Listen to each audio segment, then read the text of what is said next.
நிகரில்லை என்று முஹம்மது முஸ்தபா ஸல்லல்லாஹு அலைஹி வஸல்லம் நமக்கு சொல்லிக் கொடுத்தார்கள். இப்ப சொல்லுங்க, முஹம்மது ஸல்லல்லாஹு அலைஹி வஸல்லம் அவர்கள் மனிதனே இல்லாத போதும் இருக்கிறார்கள். மனிதனே இல்லாத போதும் இருக்கிறார்கள். நான் மனிதன் என்று மட்டும் சொல்ல மாட்டேன், எதுவுமே இல்லாத போதே அவர்கள் இருக்கிறார்கள். எந்த ஒரு படைப்பும் எந்த ஒரு ஜீவராசியும் இல்லாத போதே அவர்கள் இருக்கிறார்கள். அல்லாஹ்வுடைய அர்ஷே இல்லை, முஹம்மது ஸல்லல்லாஹு அலைஹி வஸல்லம் இருக்கிறார்கள். லவ்ஹோ கலமோ குர்சியோ சொர்க்கமோ நரகமோ வானமோ பூமியோ எதுவுமே இல்லை, முஹம்மது முஸ்தபா ஸல்லல்லாஹு அலைஹி வஸல்லம் இருக்கிறார்கள் என்றால், கண்ணியம் மிக்கவர்களே, அர்ஷை போல் என் ரசூல் இருக்கிறார்கள் சொல்ல முடியாதே, அல்லது குர்சியை போல் என்னுடைய ரசூல் இருக்கிறார்கள் என்று சொல்ல முடியாதே, நரக சொர்க்கத்தை போல் என்னுடைய ரசூல், எதை போலும் என்னுடைய ரசூல் இல்லை. கொஞ்சம் கவனிக்க வேண்டும். என்னுடைய ரசூலை நீங்கள் எதை கொண்டு உமைப்படுத்தினாலும், எதை கொண்டு நீங்கள் உதாரணப்படுத்துவதற்கு நீங்கள் முனைந்தாலும், எந்த பொருளையும் என்னுடைய ரசூலுக்கு உங்களால் உதாரணப்படுத்த முடியாது. அவர்கள் எதை போலும் இல்ல. அப்ப எப்படி இவங்க சொன்னாங்க நம்மை போல் இருக்கிறார்? அது எதுக்கு நம்மை போல் என்று எதுக்கு ஒரு வார்த்தையை சொல்லலாம்? என்ன போலன்னு சொல்லிட்டு போயிட வேண்டியதான? அவன் தானே சொல்றான், அவன் தானே சொல்றான். அவன் சொல்லிட்டு போட்டுமே, என்ன போலதான், என்ன போலன்னு சொல்லி இருந்தா அடி வாங்க போயிருக்க மாட்டான். இதான் பிரச்சனையே. அதாவது அடியில இருந்து தப்புறதுக்காகவே அங்க இருந்த ஜனங்கள் எல்லாத்தையும் ஒன்னா சேர்த்துக்கணும்ல, இல்லைன்னா அடிச்சு விடுவான்ல, அதுக்காக நம்மளை போலன்ட்டான். இருந்த ஜனங்களும் ஓஹோ நம்மளை போலையா அப்படின்னு நம்மளால யோசிச்சுட்டு இருந்தான். அவன் ஊருக்கு போயிட்டான். இதுதான் நடந்தது.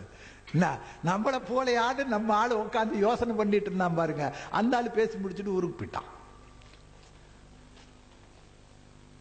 இப்ப வரலையும் அவங்க நம்மளை போலத்தானா அப்படின்னா, நம்மளை போன யாராவது சொன்னமாங்க? உங்க ஊர்ல யாராவது சொன்னீங்களா? உங்க ஊர்ல யாராவது ஒரு அன்னைக்கு அந்த கூட்டத்தில் பிஜே தவிர வேற யாராவது கூட்டத்துக்கு இந்த பேச்ச கேட்க போன ஆளுகள்ல யாராவது சொன்னாங்களா? ஆமா ஆமா என்ன போல அப்படின்னு யாராவது சொன்னாங்களா? ஒரு ஆளு கூட சொல்லியங்க. அப்புறம் எப்படிங்க உங்களையும் சேர்த்து வேற சொல்லிட்டு போயிருக்கான் நம்மளை போலன்னு? என்ன போலன்னு சொல்லிக்கிட்டுங்க, அதுக்கு அவனுக்கு உரிமை இருக்கு. ஏன் என்னை போல என்று சொல்லுகிற போது அவன் அவன் தன்னை ஒரு ரசூலாக பார்க்க முனைகிறான். தன்னை ஒரு மிக பிரம்மாண்டமான பொருளாக பார்ப்பதற்கு அவன் முனைகிறான். அவனுடைய அழிவை அவனை தேடிக்கிறான். முடிஞ்சு போச்சுங்க. ஆனா நம்மளை போலன்னு சொன்னா அப்ப நம்மளையும் சேர்த்துல எழுத்துட்டு போக பாக்குறான். அப்ப எப்படி நின்று நம்ம கேட்டுக்கிட்டு இருந்த இந்த வார்த்தைய, வா இந்த பாருப்பா உன்னை போலன்னு சொல்லிக்க, அது என்ன நம்மளை போலன்னு எங்களையும் சேர்த்துக்கிட்ட. நாங்க எப்ப சொன்னோம்? யாரு உங்கள கேட்கறதுக்கு ஒருத்தர் தயாராகல. இல்ல இப்படி ஒரு யோசனையோ இல்ல இப்படி ஒரு சிந்தனையோ உங்களுக்குள்ள அப்ப வரலையா? இல்லங்க, இங்க இருந்த யாருமே அன்னைக்கு அங்க போகல, இல்ல அவங்க ஆளு தான் போயிருந்தாங்க அப்படின்னு சொல்றதுக்கு வாய்ப்பு இருக்குல்ல? இல்லையா? அதான் யதார்த்தமா. உங்கள ஒருத்தர் கூட போக இல்ல, அவரை ஏத்துக்கிட்ட ஆளுங்க அவரு பேசின இடத்துல போய் நின்று கேட்டுட்டு இருந்தாங்க அப்படின்னா அது அவர்களுக்கு பொருந்தும். ஏன்னா அவர்களும் அவரோடு இணைந்து அவருடைய சிந்தனை வாதிகளாகவே மாறி இப்ப அவரு எந்த அளவுக்கு நாடுறாரோ அதே அளவுக்கு இவங்களும் நார ஆரம்பிச்சுட்டாங்க. உண்மை அதுதான். முஹம்மது ஸல்லல்லாஹு அலைஹி வஸல்லம் அவர்களோடு தன்னுடைய விசுவாசத்தை இறுக்கிக் கொள்ளுகிறவனுடைய ஆன்மா மட்டுமே மணக்கின்ற வாய்ப்பை பெறும். எவன் தன்னுடைய ரசூலை தன்னை போல் பார்க்கின்ற நிலைக்கு தன்னை தரம் தாழ்த்துவானோ அப்போதே அவனுடைய ஆன்மா நாற்றம் எடுத்து போயிடும். உங்களுக்கு சந்தேகம் வேண்டாம். ஏன்னா அவன் ஹபீஸாக இருக்கிறான். அல் ஹபீஸாத் லில் ஹபீஸீன வல் ஹபீஸூன லில் ஹபீஸாத். அல்லாஹ் குர்ஆன்ல சொல்றான், ஹபீஸான ஆணுக்கு ஹபீஸான பெண்ணை கட்டி வைங்க, அதே மாதிரி ஹபீஸான பெண்ணுக்கு ஹபீஸான ஆம்பளையை கட்டி கொடுங்க. ஆனா அஹ்லு சுன்னத் வல் ஜமாஅத் என்று சொல்லப்படுகின்றவர்கள் மனமானவர்கள், நறுமணம் உள்ளவர்கள். ஏன் சர்வ மேனியும் மனம் கமழ்ந்து வீசிக்கொண்டிருக்கிற முஹம்மது முஸ்தபா ஸல்லல்லாஹு அலைஹி வஸல்லம் அவர்களை தன்னுடைய ரசூலாக ஏற்றிருப்பவர்கள், தன்னுடைய ஆகாவாக மதித்துக் கொண்டிருக்கின்றவர்கள். கண்ணியமிக்கவர்களே, அல்லாஹ் தஆலா அவனுடைய மெய்யடியாளர்களே, முஹம்மது முஸ்தபா ஸல்லல்லாஹு அலைஹி வஸல்லம், நீங்கள் ஒரு விஷயத்தை கவனிச்சுக்குங்க. நான் இன்னும் தெளிவுபடுத்திடுறேன். ஃபாத்திஹா ஓதாதவன் சுன்னத் வல் ஜமாஅத்தை சார்ந்தவன் அல்ல என்று சொல்ல முடியாது. மௌலிது ஓதாதவன் சுன்னத் வல் ஜமாஅத்தை விட்டும் அகன்றவன் என்று சொல்ல முடியாது. ஜியாரத்து செய்யாதவன் சுன்னத் வல் ஜமாஅத்தை விட்டும் நீங்கியவன் என்று சொல்ல முடியாது. கண்ணியம் மிக்கவர்கள், கபரில் பூ போடாதவன் அல்லது கபரில் போர்வை போர்த்தாதவன் சுன்னத் வல் ஜமாஅத்தின் விரோதி என்று சொல்ல முடியாது. கபர்களில் அடக்கப்பட்டிருக்கின்றவர்களிடத்தில் தன் தேவைகளை முறையிட மறுக்கின்றவன் சுன்னத் வல் ஜமாஅத்தை விட்டும் நீங்கியவன் என்று சொல்ல முடியாது. ஆனால் முஹம்மது ஸல்லல்லாஹு அலைஹி வஸல்லம் அவர்களை தன்னை போன்றவர் என்று சொன்னவன் ஒருபோதும் சுன்னத் வல் ஜமாஅத்திற்குள் வரவே முடியாது. ஆம், இன்று ஃபாத்திஹா ஓத மறுக்கிறவன் 10 வருஷம் கழிச்சு ஃபாத்திஹா ஓதுறதுக்கு வரலாம், அல்லது வராமலே போய்விடலாம். இது மார்க்கத்தினுடைய சட்டத்தில் ஃபரலாக ஆக்கப்பட்ட ஒரு பிரச்சனை அல்ல. ராத்திபோ, மஜ்லிஸோ, மௌலுதோ, ஜியாரத்தோ, இதிலே எதுவுமே மார்க்கத்தின் அடித்தளத்திற்குரிய பிரச்சனைகள் அல்ல.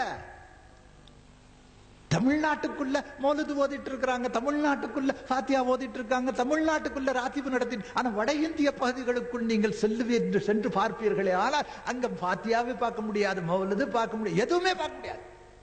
ஏன்? அங்கே அப்படிப்பட்ட ஒரு கலாச்சாரத்திற்குரிய நடைமுறை அங்க இருக்கின்ற அஹ்லு சுன்னத் வல் ஜமாஅத்தை சார்ந்தவர்கள்ட்ட கிடையாது. இது தென் தமிழகத்தினுடைய பகுதியில் இருந்த நம்முடைய முன்னோடிகளால் நமக்கு ஏற்படுத்தி தரப்பட்ட விஷயங்கள். அதை நாம இன்னைக்கு செஞ்சுட்டு இருந்தோம். ஆனா சுன்னத் வல் ஜமாஅத் என்று ஒருவன் தன்னை நிரூபித்துக் கொள்வதற்கு, ஆதாரப்படுத்திக் கொள்வதற்குரிய அடிப்படை விஷயம் என்பது முஹம்மது முஸ்தபா ஸல்லல்லாஹு அலைஹி வஸல்லம் அவர்கள் மீது அவன் கொள்ளுகிற விசுவாசத்தை பொறுத்த பிரச்சனை. இன்னைக்கு ரசூலுல்லாவை என்னை போன்றவர் என்று சொன்னவன் 10 வருஷம் கழிச்சு இல்லை இல்லை நான் தவறாக சொன்னேன் என்று மாற முடியாதுங்க. தௌபா செய்தல் என்று சொல்வது வேறு, ஆனால் அவன் மீது விழுகின்ற முத்திரை விழுந்ததான். 10 வருஷம் கழிச்சு இல்லை நான் அப்படி ஒரு தவறான கருத்தை கொண்டிருந்தேன் என்று சொன்னாலும் கூட, அங்கிட்டு இன்னும் 5 வருஷம் கழிச்சு 15 வருஷம் கழிச்சு ஒரு வீதியில் அவன் நடந்து சென்று கொண்டிருக்கின்ற போது அவனை பார்க்கின்றவன் சொல்லுவான், இந்த ஆளை பாத்தீங்களா, இந்த ஆளு ரசூலுல்லாவை என்னை போன்றவர் என்று சொன்ன ஆளு இப்ப தௌபா செஞ்சிட்டாரு. வந்துச்சா பேச்சு? தௌபா செஞ்சாலும் கூட இவர் சொன்னது திருப்பப்படுகிறதா இல்லையா? அந்த வார்த்தை மறுபடியும் பிரயோகிக்கப்படுகிறதா இல்லையா? ஆக அந்த கேவலம் என்பதும் அந்த இடித்துரைத்தல் என்று சொல்லப்படுவதும் அந்த குற்ற உணர்வும் அவருக்குள் மீண்டும் மீண்டும் மீண்டும் மீண்டும் அவருடைய உள்ளத்தில் பாய்ச்சப்பட்டு கொண்டுதான் இருக்கும். அதுல இருந்து அவர் மீள்றது கஷ்டம். ஆக கண்ணியம் மிக்கவர்களே, உங்களுடைய இந்த பூமியினுடைய வாழ்க்கை அல்லது ஆகிரத்துடைய வாழ்க்கை நீங்க எப்படியும் வாழலாம் என்று நினைச்சீங்கன்னா எப்படி வேணாலும் வாழுங்க, ஒன்றும் பிரச்சனை இல்லை.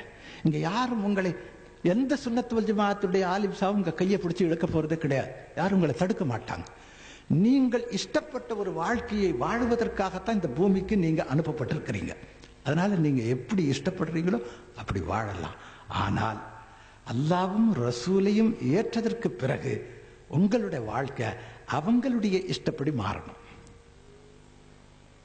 அங்க அதுக்கு பிறகு உங்களுடைய இஷ்டம் என்பது வரக்கூடாதுங்க. அல்லாஹ் ரசூலை ஏற்காத நிலை வரை உங்களுடைய இஷ்டம். எப்ப நீங்க அல்லாஹ் ரசூலை ஏற்றுக்கொள்கிறீர்களோ அப்பவே நீங்க உங்களுடைய இஷ்டம் என்ற நிலையில் இருந்து நீங்க மாறி வந்துடணும். அல்லாஹ் ரசூலுடைய இஷ்டத்திற்கு உங்களை மாற்றிக்கொள்ள வேண்டும். அவர்களை எப்படியெல்லாம் நீங்கள் போற்ற வேண்டுமோ, புகழ வேண்டுமோ, உங்களுடைய உச்சந்தலை மீது வைத்து கொண்டாட வேண்டுமோ அப்படியெல்லாம் கொண்டாடுங்க. அதுல இந்த பூமியில இருக்கிற எந்த மனிதன் நீங்கள் செய்கின்ற காரியம் சரியல்ல என்று சொன்னாலும் சொல்லுகிறவன் எப்படிப்பட்ட மேதாவியாக இருந்தாலும் அவருடைய சொல்லுக்கு நீங்க கட்டுப்படாதீங்க, தேவையில்லை. உங்களுடைய ரசூலை புகழ்றதுக்கு வரைமுறை கிடையாது, எல்லை கிடையாது. உங்களுடைய ரசூல் புகழ்றதுக்கு எல்லை கிடையாதுங்க. ஏன்? அல்லாஹ் தஆலா முஹம்மது ஸல்லல்லாஹு அலைஹி வஸல்லம் அவர்களுடைய நூரை படைச்சான்னு சொன்னேன் இல்லையா? அப்படி படைத்த போது ஏற்பட்ட ஒரு சம்பவத்தை நான் உங்களுடைய சிந்தனைக்கு நான் அங்கு கொடுக்க இல்லை. பெருமானா ஸல்லல்லாஹு அலைஹி வஸல்லத்துடைய நூரை அல்லாஹ் தஆலா படைத்து அவனுக்கு முன்னால் அவன் நிறுத்தி வைத்த போது அல்லாஹ் சொல்றான், அந்த நூரை பார்த்து சொன்னா, இந்த நூரே முன்னால வான்னா, எனக்கு முன்னால வான்னு சொன்னான். அவனுக்கு முன்னால அந்த நூறு வருது. மறுபடியும் சொல்றான், இல்ல பின்னால போன்னு சொல்றான். திரும்ப பின்னால போகுது. மறுபடியும் முன்னால் வா என்று சொல்றான். திரும்ப முன்னால வருது. திரும்ப பின்னால போங்கிறான். இப்படி ஒரு முறை அல்ல, 5 முறை அல்லாஹ் தஆலா அந்த நூரை பார்த்து முன்னால வான்னு பின்னால போன்னு சொல்லிச்சு.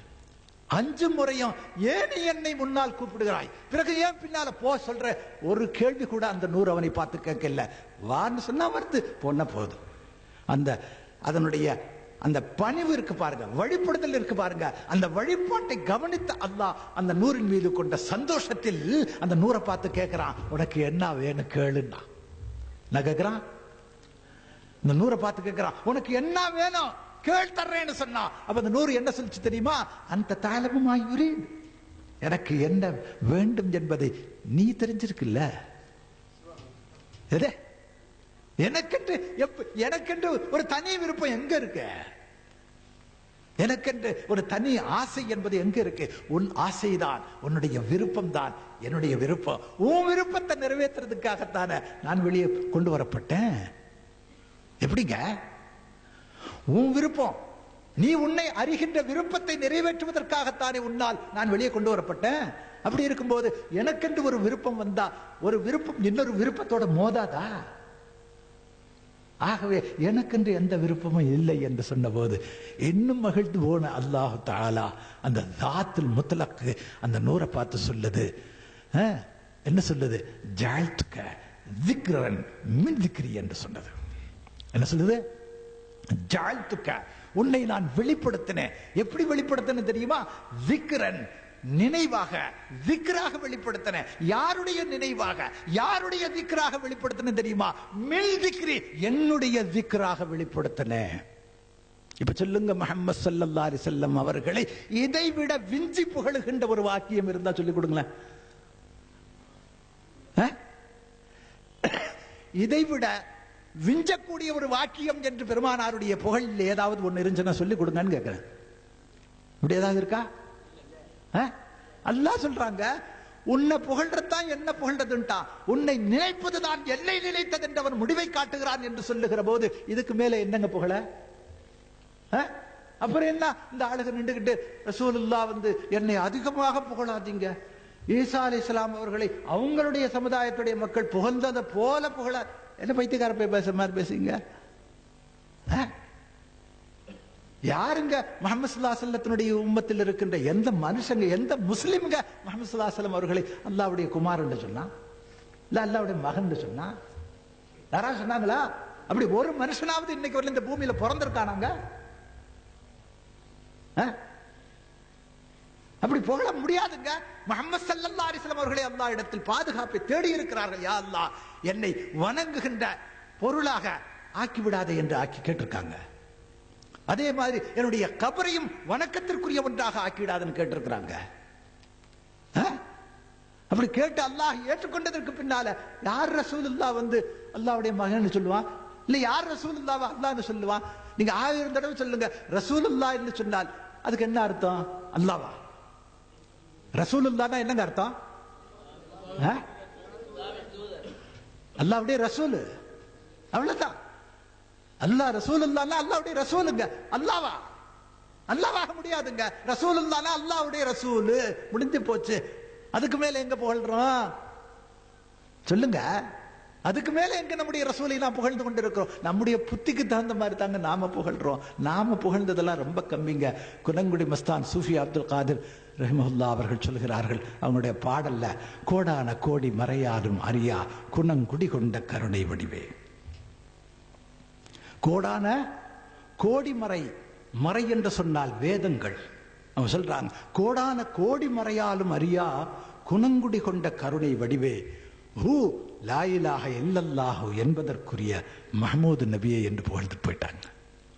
இதுக்கு மேல யாரு புகழ? அவங்க என்ன முஷ்ரிகாவா போயிட்டாங்க? ஏங்க, குணங்குடி மஸ்தான் இப்படி சொன்னதுனால என்ன முஷ்ரிகா போயிட்டாங்களா? இன்னைக்கும் மஸ்தானுடைய பெயர்ல, இன்னைக்கும் மிகப்பெரிய சூஃபி என்ற பெயர்ல இன்னைக்கும் அவர்கள் தன்னுடைய வாழ்க்கையை அவங்களுடைய கபரில் வாழ்ந்து கொண்டு தான் இருக்கிறாங்க. ஆக கண்ணியமிக்கவர்களே, நான் உங்களை எச்சரிக்க விரும்புகின்ற ஒரே விஷயம், நீங்கள் யாருடைய விஷயத்தில் எந்த மாதிரியான பிரச்சனைகளை, நீங்கள் கருத்து மோதல்களை அல்லது கருத்து வித்தியாசங்களை கொண்டாலும் முஹம்மது முஸ்தபா ஸல்லல்லாஹு அலைஹி வஸல்லம் அவர்கள் சம்பந்தப்பட்ட விஷயத்தில் மட்டும் அவர்களுடைய மகத்துவத்திற்கு ஒரு இம்மி அளவு, ஒரு முனை அளவு கூட சேதம் ஏற்படுகின்ற வார்த்தையை நீங்கள் ஏற்கின்ற நிலைக்கு வந்தால் அப்பவே உங்களுடைய ஈமான நீங்க கைகளை விடுவீங்க. முடிஞ்சிருச்சு, எல்லாம் முடிஞ்சு போயிடும். ஆக அதற்கு மட்டும் நீங்கள் இடம் தராதீர்கள் என்று உங்களை கேட்டுக்கொள்கிறேன். அல்லாஹ் தஆலா இந்த ஊருடைய மக்களுடைய ஈமானை அவனுடைய ஹபீபாகிய எங்களுடைய ஆகாவாகிய முஹம்மது முஸ்தபா ஸல்லல்லாஹு அலைஹி வஸல்லம் அவர்களுடைய மகத்துவத்தின் பொருட்டால் பாதுகாப்பானாக, நிறுத்தி வைப்பானாக, நிலையாக்கி வைப்பானாக. முஹம்மது ஸல்லல்லாஹு அலைஹி வஸல்லம் அவர்களுடைய நேசத்தை எங்களுக்கும் இந்த ஊருடைய மக்களுக்கும் இவர்களின் பொருட்டால் இந்த சிறியவனுக்கும் அல்லாஹ் அந்நிய அருள் புரிவாயாக. எங்களுடைய உள்ளத்தில் அதை ஸ்திரப்படுத்தி வைப்பாயாக. அந்த நூர் என்று சொல்லப்படுகின்ற மஹப்பத்துடைய நெருப்பில் எங்களை வெந்து சாம்பலாக்குவாயாக. உன் ரசூலுடைய தரிசனத்தை எங்களுக்கு தந்தருள்வாயாக. உன் ரசூலுடைய தரிசனம் மட்டுமல்ல, நாங்கள் காணுகின்ற போது அவர்களை கண்டுகொள்கின்ற பாக்கியத்தை எங்களுக்கு அருள்வாயாக.